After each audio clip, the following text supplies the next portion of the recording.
السلام عليكم ورحمة الله وبركاته. كم جرتن كبجمتوتا في جالتنتوني هردفتوني أورمو تيج توتوريال الحمد لله أنك قوت نجيني في خنجر الله أنك بجادا بكير تمرس نجو إجادا وتوتن كيا فيديو راح نكيستي ونن نسمبر سيزو وان هاريا وان ببريدا إهني كنا واتسابين في دكيساين واشن اسمبر سيزو ما رأي سنيس فيديو كنا لايك شير قوتشا هنگا دمتين فانا ترى tokkoffaa yeroo suuraa tokko nama ergitan akka namni suni yeroo tokkoffaa kilik irratti godhee ilaaluu danda'u akka lamata namni sun deebi'ee suuraa san arguu hin dandeenyetti WhatsApp namaaf erguu ni danda'ama.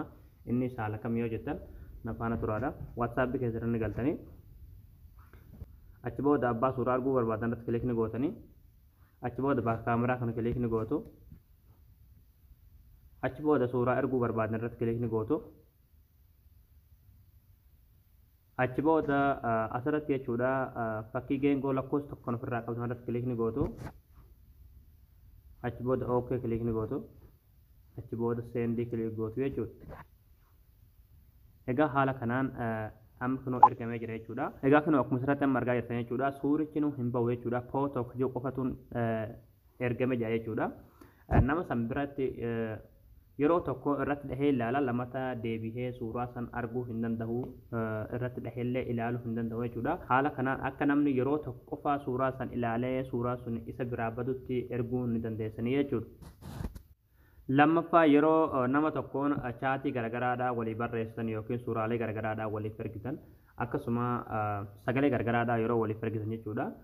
Akka sagalee suni yookiin barreeffamni garagaraa kan walii barreessaa turtan suni yookiin suuraan isin walii ergaa turtan suni sa'aatii ofiriin booda ofiin automaatikaalii nama sanbiraayis baduu danda'utti erguun ni danda'ama jechuudha. Isin galee sa'aatii ofiriin booda ni bada jechuudha. Sanbiraayis nama sanbiraayis gonkumaa jechuudha. Osoo isin hin balleessin ofiin automaatikaalii haala badutti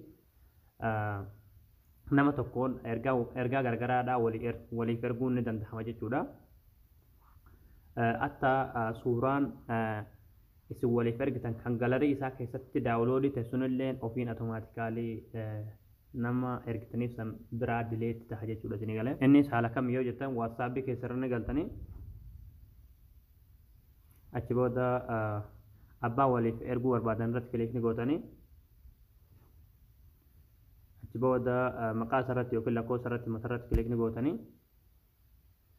achi booda asirratti jechuudha displaying messages kan jedhu kilik ni gootu achi booda continue kilik ni gootu achi booda haala kanaan isiniif jechuudha. Yoo barbaadan akka sa'aatii afuriin booda badutti erguu ni dandeessanii yoo barbaadan torbee tokkoon booda ofiin automaatikaalii akka badutti nama kanaan walii barreessuu ni dandeessan waan isin walii barreessan torbee tokkoon booda ni bada jechuudha. Yoo barbaadan ammoo baat sadiin booda yookiin bulii 90 booda yaa jechuudha ni galee. Fakkeenyaaf ani sa'aatii afuraa filadhuuti. Achi booda haala kanaan sa'aatii afurra yeroo keessan jechuudha. Amma booda wanni isin nama kanaan walii barreessitan yookiin waliif ergitan jechuudha. Sa'aatii afuriin booda ofiin automaatikaalii dileetii ta'a yookiin bada jechuudha. Gama lachuun jechuudha. Sanbiraayis nama ergitaniif sanbiraayis jechuudha ni galee. Sadaffaa yeroo namaaf sagalee WhatsAppidhaan ergitan jechuudha.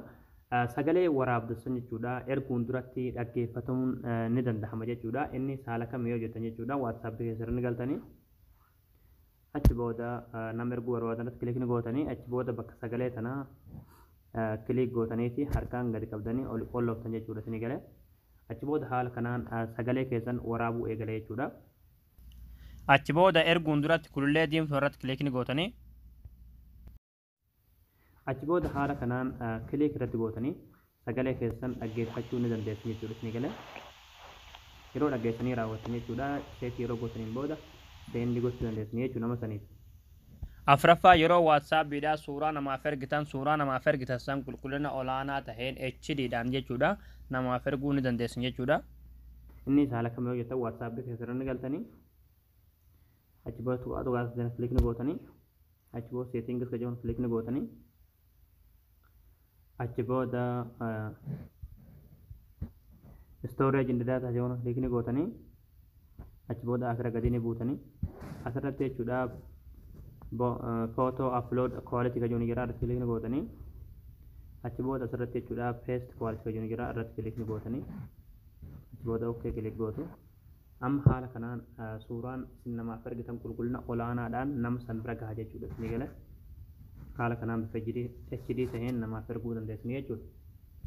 Shanaffaa onlaayinii irra teessanii yeroo namni waa isiniif ergee raa'eetii ta'u qofaa akka kaahuu akka isin ilaaltan akka nama san biraa hin beeksifne gochuun ni danda'ama jechuudha. Kan gochuufis WhatsApp keessan galtanii tuqaa sana kilikni gootu seetiingis ka jawana kilikni gootu akka onti ka jawana kilikni gootu private ka jawana kilikni gootu achi booda gadini buutanii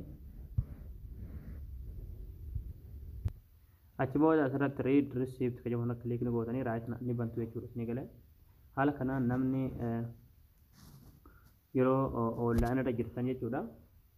Yeroo namni waan gargaraadha isiniif ergee raayitii lamaan kaahu namni sun ilaalee jira hin jedhuun jechuudha. Ni galee isin online irra teessaniif moo jechuudha. Egaa daawwattootaan kiyyaa waa shanan kun akka isinitti tolee akka isiniif galee abdiin qaba. Barumsa dabalataa argachuudhaaf viidiyoo keenya laayik sheer gootanii nu jajjabeessuun dagatanidha. Barumsa birootti nagaa walitti deebinutti waan hordoftaniif galatooma.